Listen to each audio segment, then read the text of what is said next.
begins. Thank you, Deputy Speaker. Turning never again into action is the baton passed down to us as post-Holocaust generations.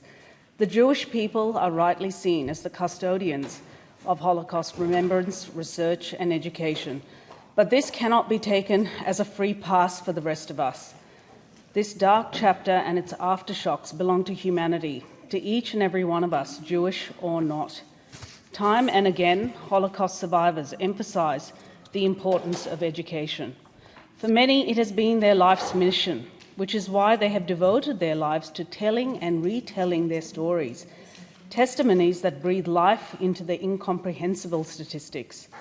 For 15 years, the Gandel Foundation has taken Australian teachers on an immersive experience to Yad Vashem, the World Holocaust Remembrance Centre in Israel, where they craft lesson plans tailored to their communities, with titles like Return to Life, Call Them by Their Name, and Courage to Care, as well as The Space Between. Students learn how to be modern-day upstanders. The children return home to teach their parents. This is the force multiplier in action. And what do they learn? That the road to the death camps was cultivated by populism, demagoguery, discrimination, dehumanization, misinformation and disinformation, scapegoating.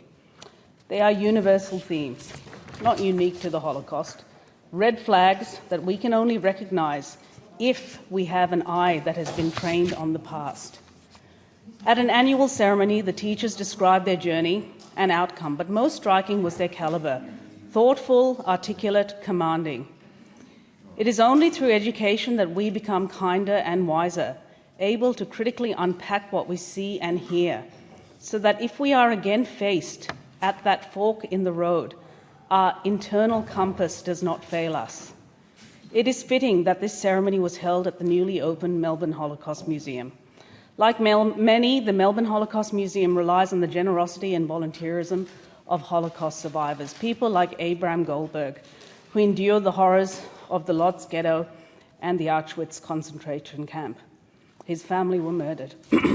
Now, at 98 years old, Abraham tells his story to tens of thousands of people, many of them school children, at the Melbourne Holocaust Museum. It took decades for many Holocaust survivors to talk about the horrors they experienced, but never has it been more important for the lessons of the Holocaust to be heeded. As Abraham says, he will continue to share his story until the last time he speaks.